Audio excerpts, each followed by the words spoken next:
Au nom du Père, du Fils, Saint-Esprit, un seul Dieu, Amen. Aujourd'hui, on va commencer une nouvelle épître de Saint Paul. Une petite épître, mais importante aussi. Une petite épître, mais ça nous aide à avancer dans le Nouveau Testament.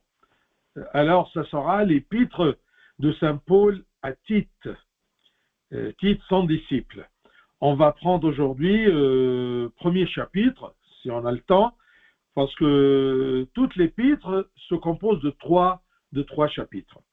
Alors, on commence Tite, premier chapitre, du verset 1 jusqu'à verset 16.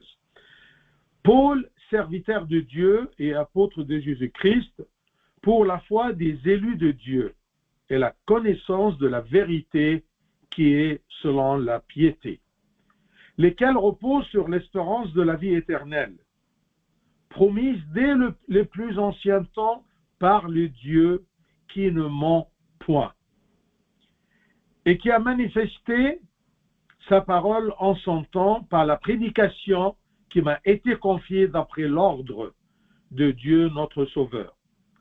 À Tite, mon enfant légitime, en notre commune foi, que la grâce et la paix te soient données de la part de Dieu le Père et de Jésus-Christ notre Seigneur. Je t'ai laissé à Crète, afin que tu mettes en ordre ce qui reste à régler, et que, selon mes instructions, tu établisses des anciens dans chaque ville. S'il s'y trouve quelque homme irréprochable, mari d'une seule femme, ayant des enfants fidèles, qui ne soit ni accusé de débauche, ni rebelle. Car il faut que l'évêque soit irréprochable, comme économe de Dieu, qu'il ne soit ni arrogant, ni colère, ni adonné au vin, ni violent, ni porté à un gain déshonnête. Mais qu'il soit hospitalier, ami des gens de bien, modéré, juste, saint, tempérant, attaché à la vraie parole telle qu'elle a été enseignée, afin d'être capable d'exhorter selon la saine doctrine et de réfuter les contradicteurs.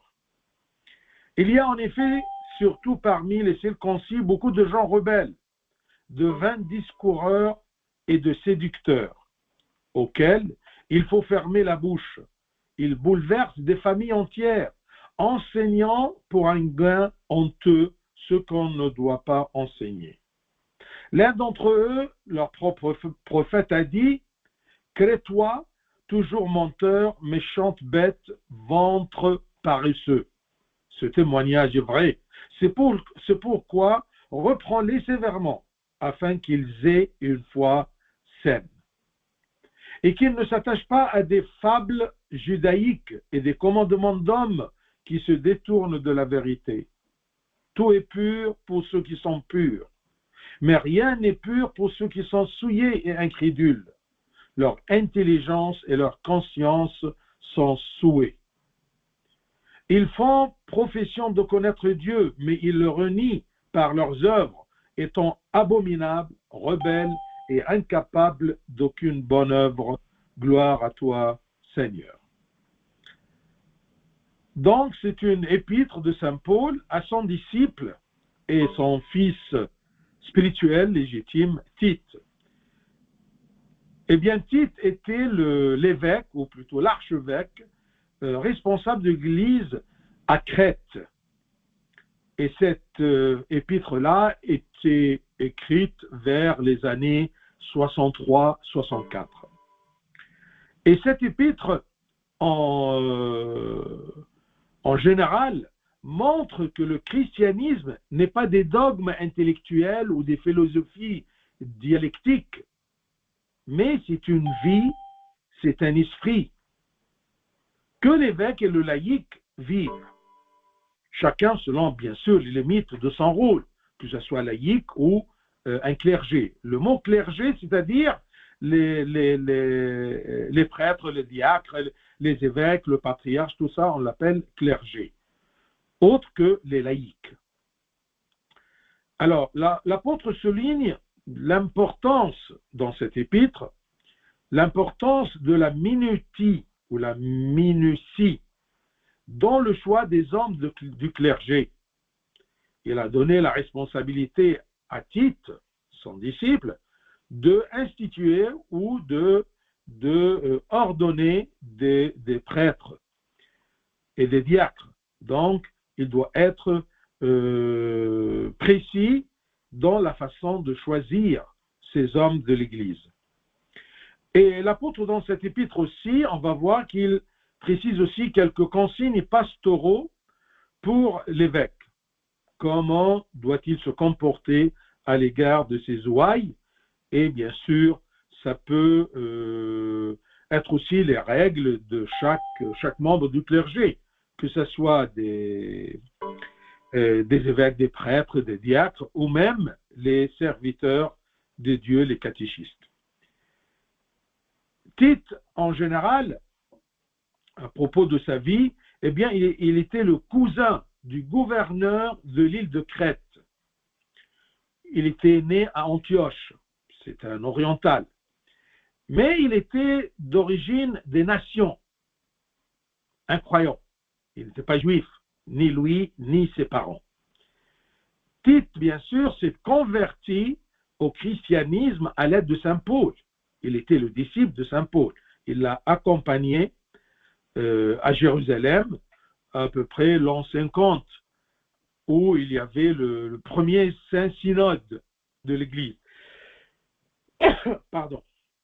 Alors, il a accompagné Paul à Jérusalem et il était avec lui aussi durant le second emprisonnement de saint Paul à Rome.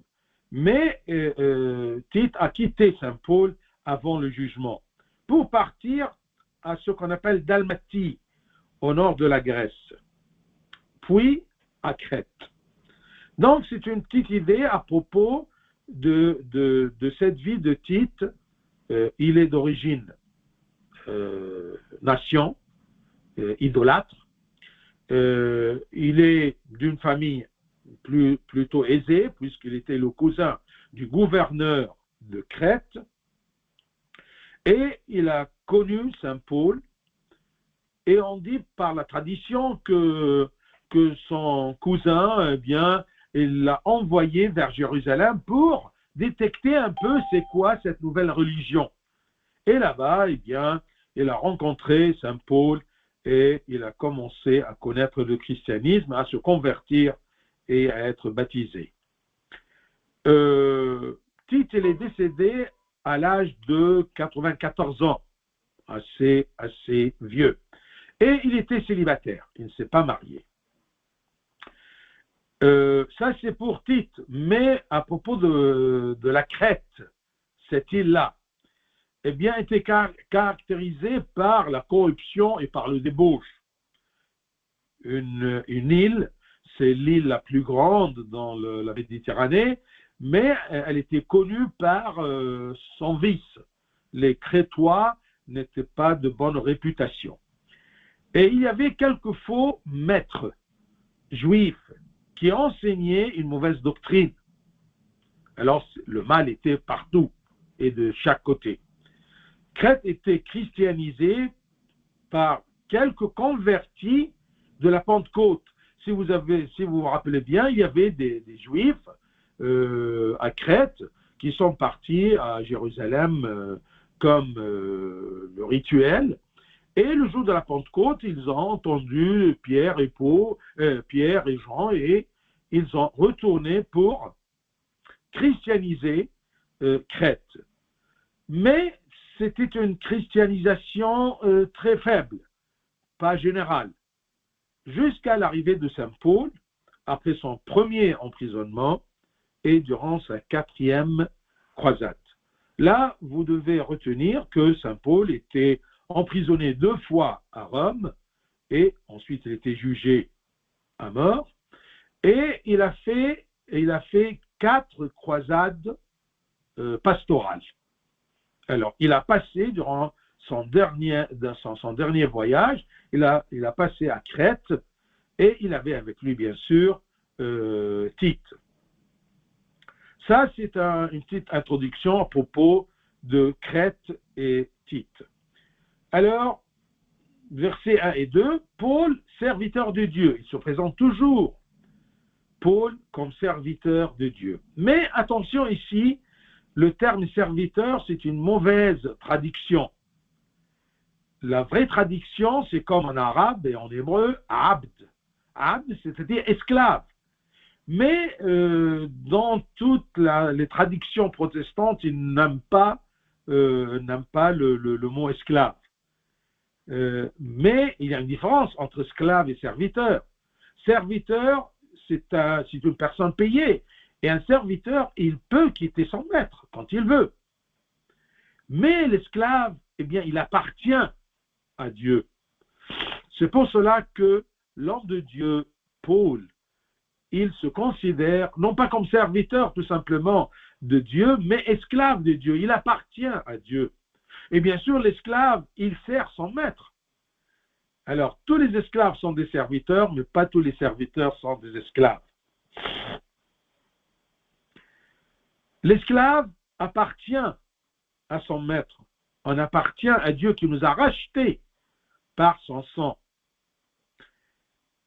Et Saint Paul, il était toujours fier de se considérer comme, non pas apôtre tout simplement, mais serviteur, mais esclave de Dieu. Parce que l'esclavage à Dieu est une libération. Imaginez-vous. Être esclave à Dieu, c'est-à-dire se libérer de tout autre esclavage, du monde tout entier.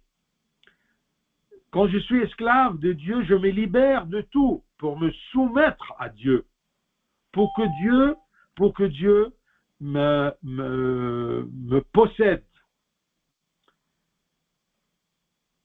Alors, comme serviteur de Dieu, il s'est soumis à Dieu comme un esclave, afin d'amener ses ouailles à la liberté de la gloire des enfants de Dieu. C'est ça ce qu'il fait, Saint Paul. C'est ça ce qu'il fait, le serviteur de Dieu, l'esclave de Dieu. C'est de ramener les ouailles à une liberté qu'on appelle la liberté de la gloire des enfants de Dieu. Quand on devient enfant de Dieu, on vit une liberté glorieuse, une liberté qui nous mène à la gloire, non pas une liberté qui nous donne la permission de faire ce qu'on veut. Non, au contraire, par ma liberté, dans la liberté, selon la liberté de la gloire d'enfant de Dieu, je deviens esclave de Dieu. Parce que être esclave à Dieu, c'est une liberté d'enfant de Dieu. C'est pour cela que Saint Paul même, il parle à propos de cette liberté de la gloire des enfants de Dieu dans son épître aux Romains, chapitre 8, 21. Avec l'espérance qu'elle a aussi, c'est la création, avec l'espérance qu'elle aussi sera affranchie de la servitude de la corruption pour avoir part à la liberté de la gloire des enfants de Dieu. Donc, être enfant de Dieu, c'est une liberté. Et c'est une liberté qui nous donne une gloire. Autre que la corruption, eh bien, ça nous mène à la servitude du péché et du débauche et tout ce qui est mal. C'est ça le sens de la liberté dans la philosophie de Saint Paul et dans son cœur.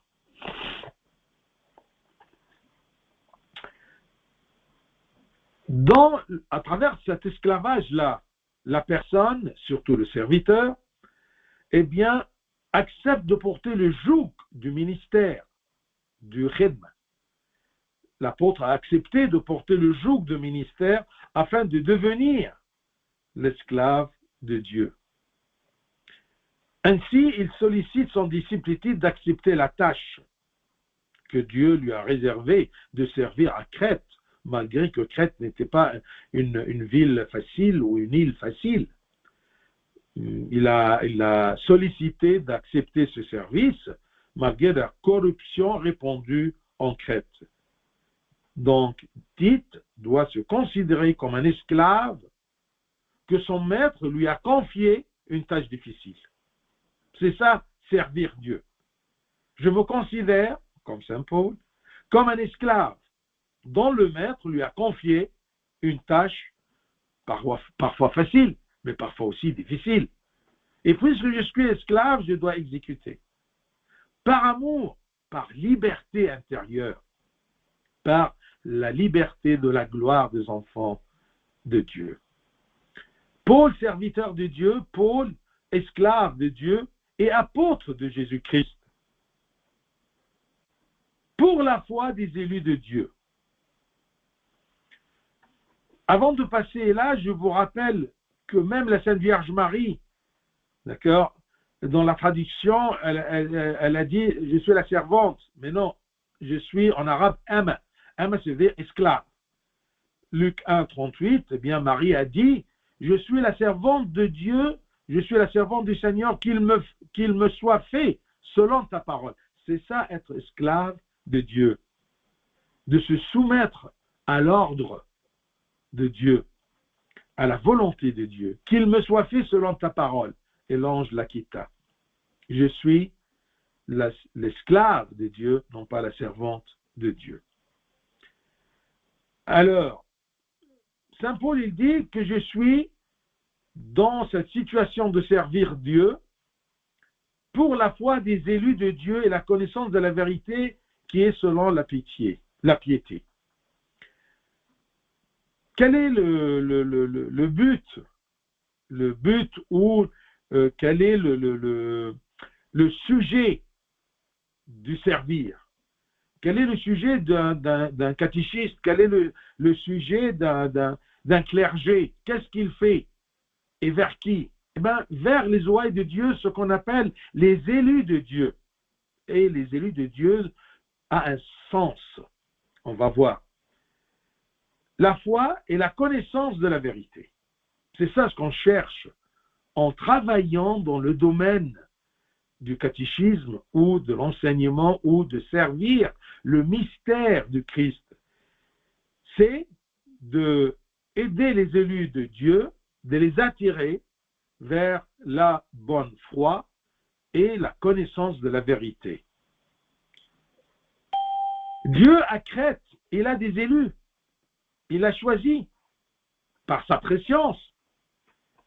Alors l'apôtre et Tite, comme serviteur, comme esclave, doivent travailler à attirer ses élus. Mais pourquoi saint Paul, il précise que ses fidèles ou ses catéchumènes, parmi lesquels il travaille Louis ou Tite, sont les élus de Dieu? Parce que c'est Dieu qui choisit les gens. Et c'est Dieu qui œuvre dans les cœurs des gens et même dans les cœurs des serviteurs. Donc le serviteur ne doit pas se gonfler, ne doit pas être arrogant s'il réussit à attirer quelqu'un.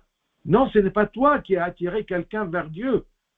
C'est Dieu qui a élu cette personne et c'est lui qui œuvre dans le cœur de cette personne, mais il t'utilise comme homme, d'accord, comme outil pour attirer cette personne. Donc l'œuvre, c'est de Dieu. Et moi, je ne suis que serviteur de Dieu et apôtre de Jésus-Christ pour la foi des élus de Dieu et la connaissance de la vérité. Donc le sujet de la prédication est la foi et la connaissance de la vérité. C'est ça notre but comme ministre, que ce soit clergé ou laïque, ministre de Dieu, serviteur de Dieu. La connaissance de la vérité. Et ce n'est pas une connaissance théorique, parce que Satan lui-même, il connaît tout.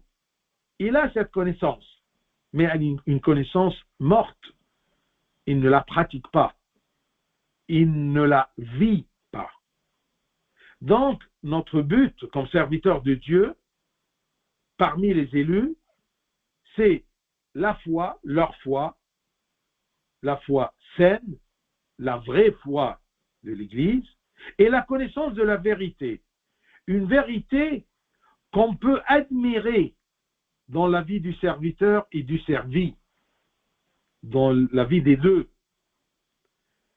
Ce n'est pas tout simplement des choses dont on parle, dont on proclame et on ne la vit pas, mais c'est quelque chose de vivant dans la vie du serviteur et du servi. Une vérité qui se manifeste par le quotidien des croyants. C'est ça la vraie foi, c'est ça la vraie connaissance, pour que ce ne soit pas une connaissance satanique, parce que Satan, il connaît tout, mieux que moi et toi. Mais la différence entre notre connaissance, la connaissance des enfants de Dieu et la connaissance de Satan, c'est que nous vivions, ce que nous vivons cette foi-là. Ce qu'on connaît, on le pratique. L'homme, en cherchant la vérité, peut se tromper par son propre cœur. Attention.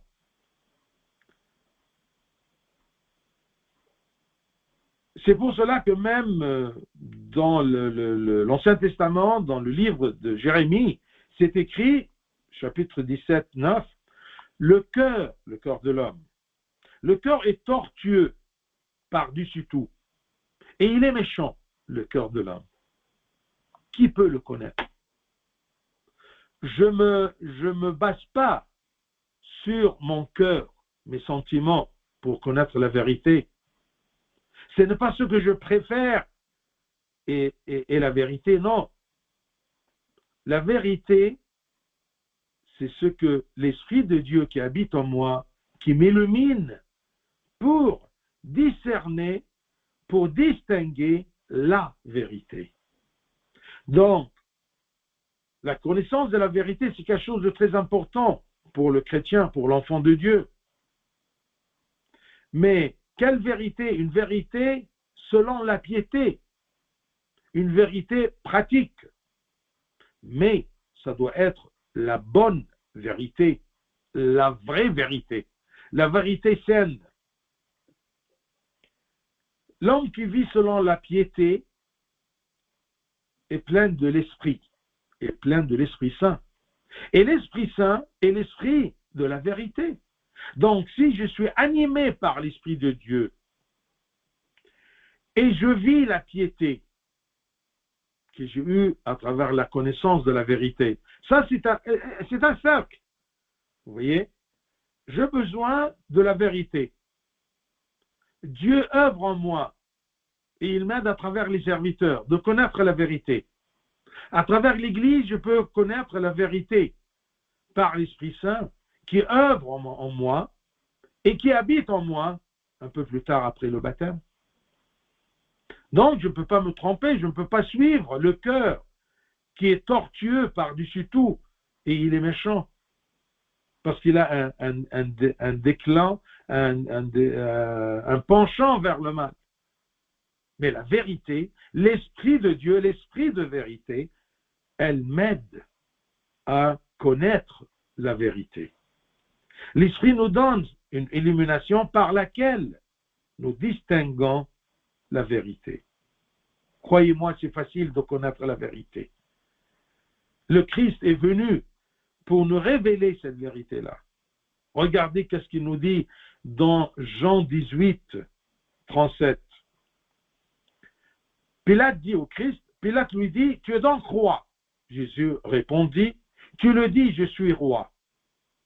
Je suis né et je suis venu dans le monde pour rendre témoignage à la vérité.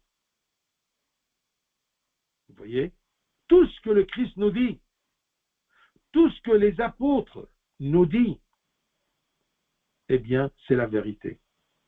Et il a dit à Pilate, quiconque est de la vérité, écoute ma voix. Quiconque est né de la vérité, est né de l'Esprit de Dieu, animé par l'Esprit de Dieu, écoute sa voix, et sa voix n'est que la vérité. Donc, le sujet de la prédication de Saint Paul et par suite de Tite est la connaissance de la vérité et la foi des élus. lesquels reposent sur l'espérance de la vie éternelle. C'est ça le but. Le sujet, c'est la foi des élus et la connaissance de la vérité, une vérité qui est selon la piété. Verset 2, lesquels reposent sur l'espérance de la vie éternelle. Pourquoi j'ai la foi? Pourquoi je vis la vérité? C'est tout simplement parce que j'ai l'espérance de la vie éternelle. C'est ça le but, c'est ça l'objectif. Mais vivre selon la règle de Dieu, selon la vérité de Dieu, pourquoi? Pour vivre tout simplement sur terre? Non. Ayant l'espérance de la vie éternelle.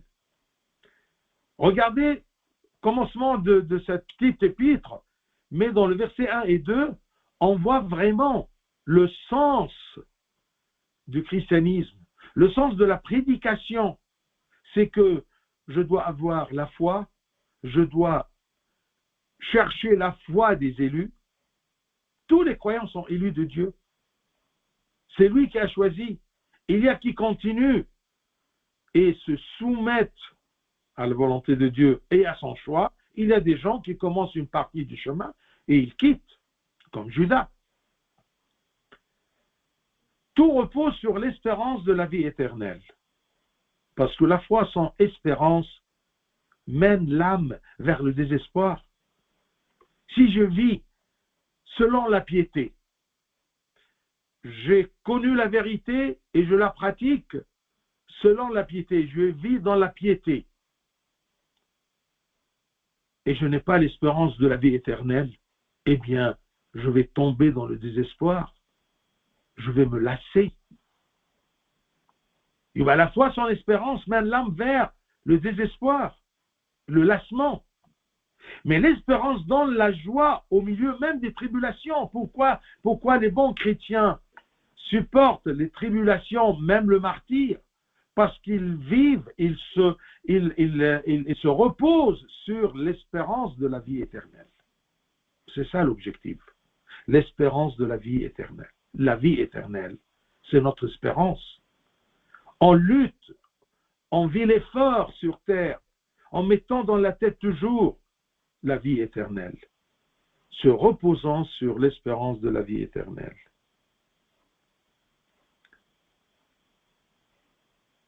Lesquels reposent sur l'espérance de la vie éternelle promise dès les plus anciens temps par le Dieu qui ne ment point. Ça, c'est une assurance de l'espérance. J'espère, étant sûr de cette espérance, parce que cette espérance-là vient de la promesse de Dieu. Dieu m'a promis. Promise dès les plus anciens temps, dès le commencement.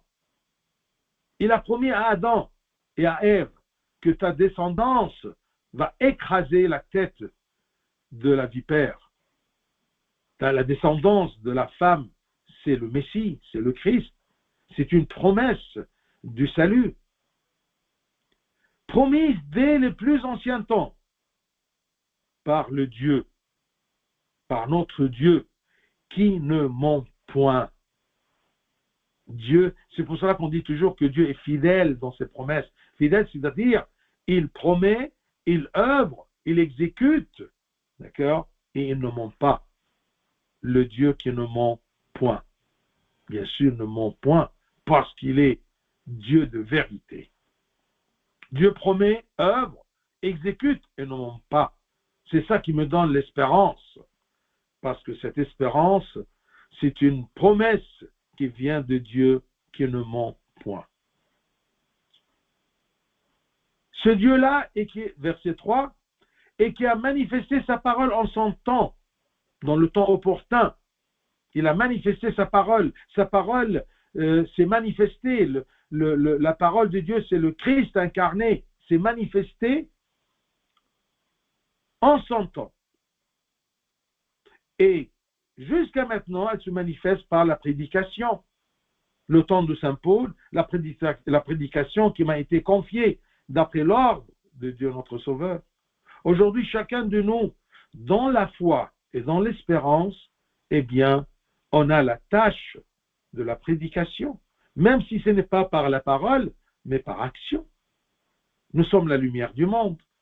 Si les hommes voient notre lumière, nos bonnes œuvres, selon la piété, selon la connaissance, la bonne connaissance et la foi, eh bien, ils vont glorifier, ils vont connaître, ils seront attirés vers le Dieu qu'ils n'ont pas, le Dieu qui a promis le salut pour l'homme.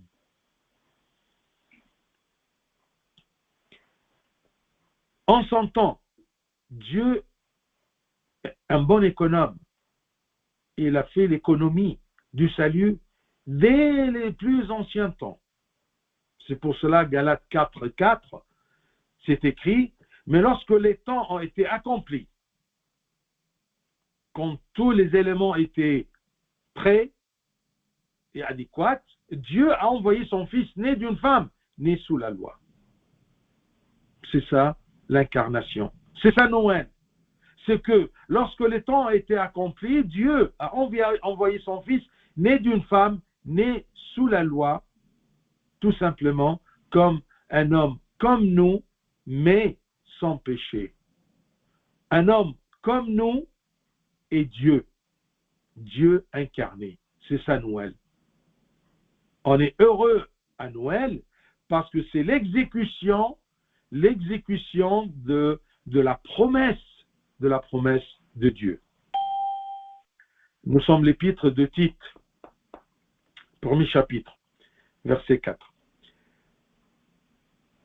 Après cette introduction-là, il s'est présenté dans le commencement de l'épître comme l'esclave de Dieu en précisant le sujet de sa prédication et le but, l'objectif de sa prédication.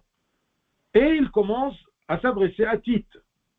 À Tite, mon enfant légitime, en notre commune foi, que la grâce et la paix te soient données de la part de Dieu le Père de Jésus-Christ, notre Sauveur. Ça, c'est l'humilité de Saint Paul, qu'il regarde Tite comme son enfant légitime, parce qu'il y a quelque chose de commun entre lui et son enfant spirituel, Tite. Ce n'est pas quelque chose de biologique, mais quelque chose de spirituel. Son cœur a la même foi que lui. Mon enfant légitime en notre commune foi.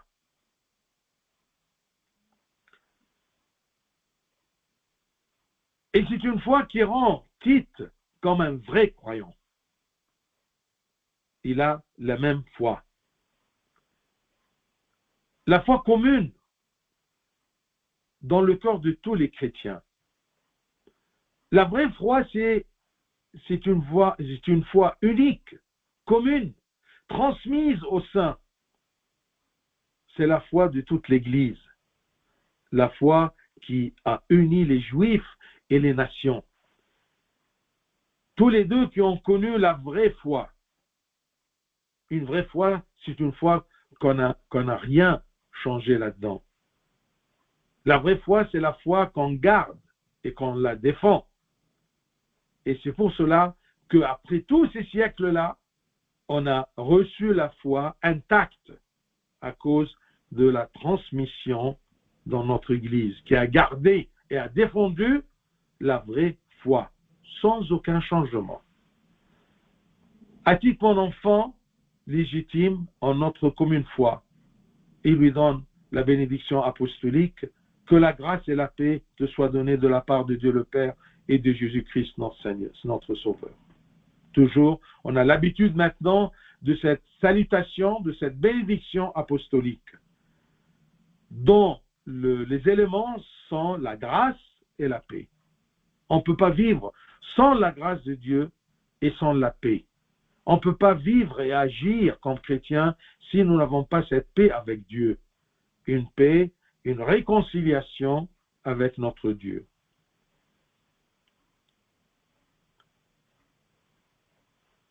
Du verset 5 jusqu'à verset 9, eh bien, Saint Paul, il dit à son disciple, je te laisse, je t'ai laissé à Crète afin que tu mettes en ordre ceux qui restent à régler. c'est quoi? Qu'est-ce qui reste à régler? Et comment il va les régler? Et que, selon mes instructions, quelles sont ces instructions-là? Tu établisses des anciens dans chaque ville. Vous voyez? C'est ça le sens de ce qu'on appelle la doctrine orale.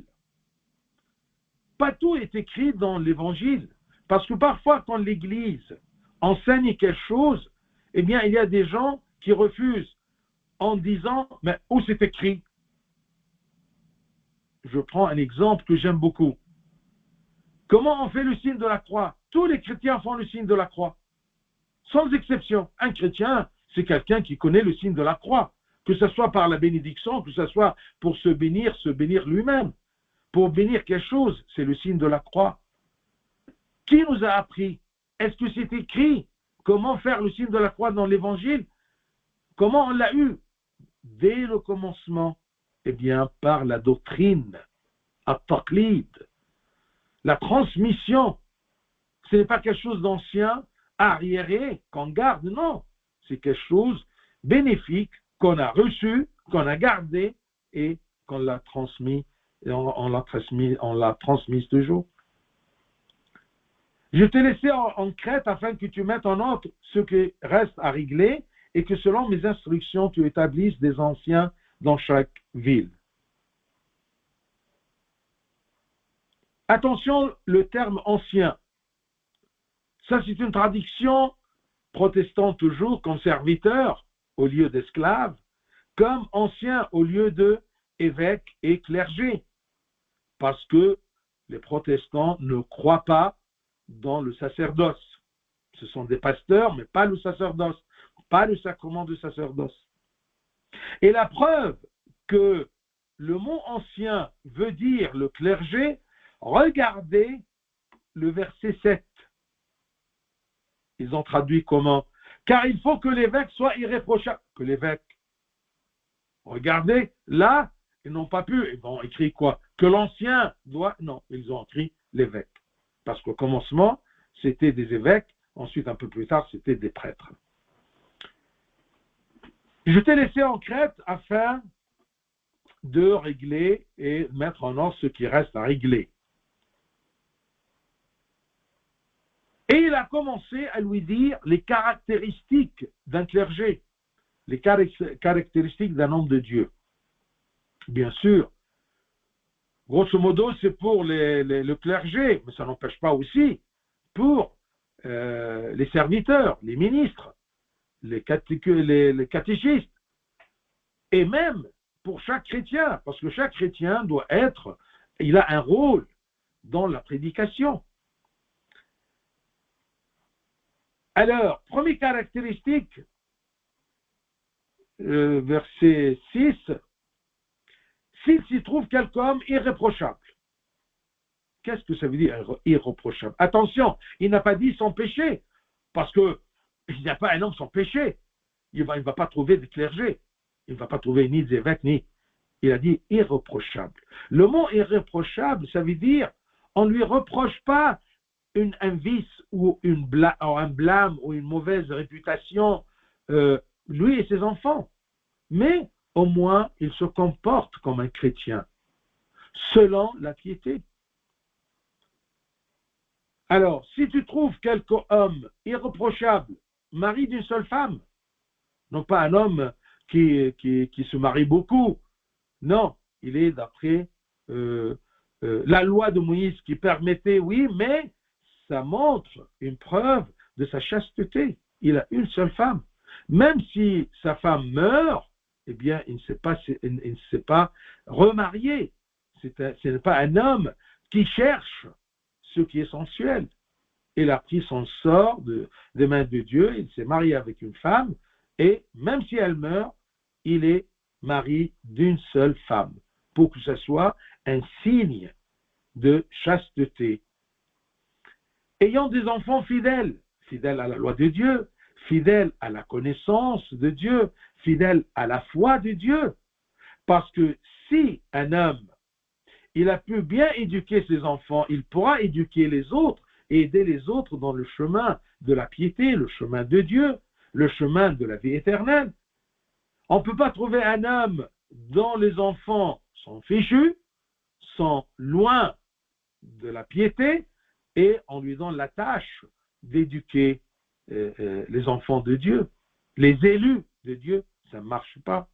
Donc, il doit être irréprochable, lui et ses enfants.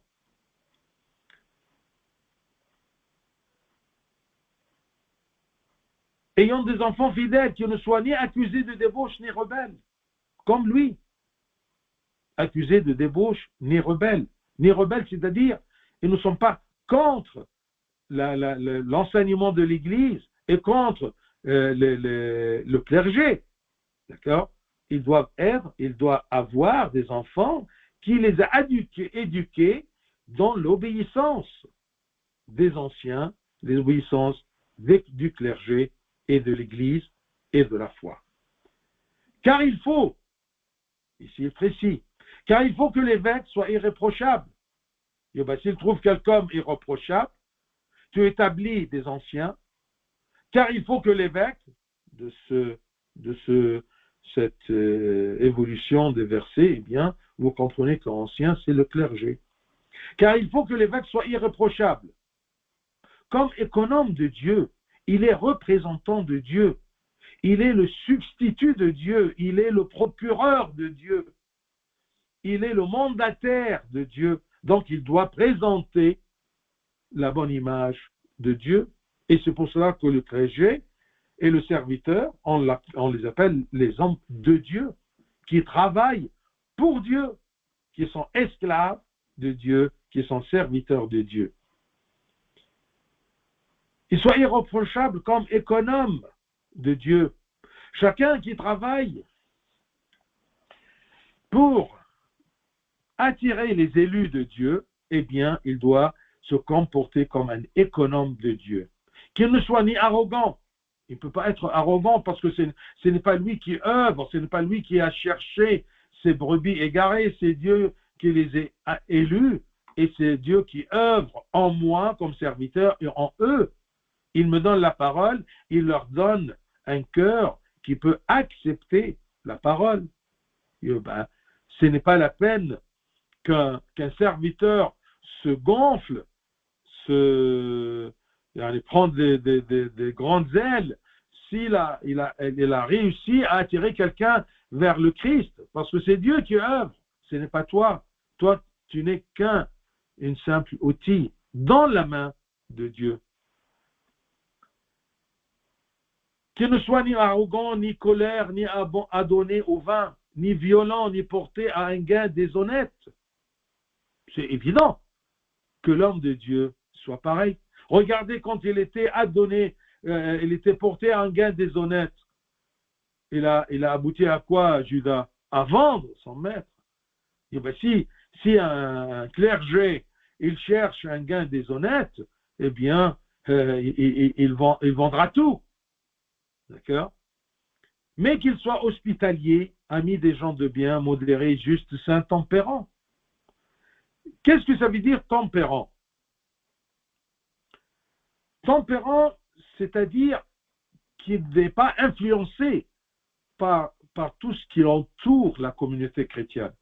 Que ce soit tribulation, que ce soit persécution, que ce soit des mauvais enseignements qui nous viennent de part et d'autre. D'accord? Il doit être tempérant, c'est-à-dire il se contrôle bien. D'accord? Et il n'est pas influencé facilement par ces choses qui nous entourent. Ce contrôle à l'égard des grands événements qui secouent la communauté. Tempérant. Hospitalier, bien sûr, généreux, ami des gens de bien, les gens qui cherchent le bien. Par les amis de la personne, on peut juger la conduite de la personne. Montre-moi tes amis, je décrirai ton cœur et ton comportement. Cet homme de Dieu doit être attaché à la vraie parole qu'elle a été enseignée, afin d'être capable d'exhorter selon la sainte doctrine et de réfuter les contradicteurs. Est-ce qu'on peut avoir un clergé, un homme de Dieu qui ne connaît pas la vérité, comment il va enseigner? Est-ce qu'on peut avoir un professeur qui ne connaît pas la matière? Il servira à quoi? Et il doit connaître la vérité afin tout simplement de défendre aussi la doctrine, la saine doctrine qu'on a reçue et de réfuter les contradicteurs. C'est pour cela que parfois nos jeunes, parce qu'ils ne connaissent pas la vérité et ils ne savent pas exprimer la vérité, eh bien, quand quelqu'un les attaque dans leur foi, ils ne peuvent pas les réfuter, ils ne peuvent pas répondre. Et c'est pour cela qu'on invite les gens à écouter cette exagère, cette explication, pour qu'ils connaissent à quoi ils croient. Je vous ai dit dès le commencement de ces conférences il y a quelques années que le but c'est de connaître nous croyons en quoi, quelle est notre foi. Et de cette façon-là, ce qu'on a dit par exemple au commencement de l'épître, d'accord, la foi, la connaissance selon la piété, d'accord, tout ceci nous donne un sens à notre foi. Il nous donne une révélation de l'explication de notre foi, à quoi je crois, afin d'être capable d'exhorter selon la saine doctrine, et non pas enseigner n'importe quoi, ne pas refuter le contradicteur parce qu'ils sont contre ce que je dis, non. Les contradicteurs contre la saine doctrine, la vérité. Ensuite, pour terminer, on va voir ça, c'est la prochaine fois parce que le temps presse.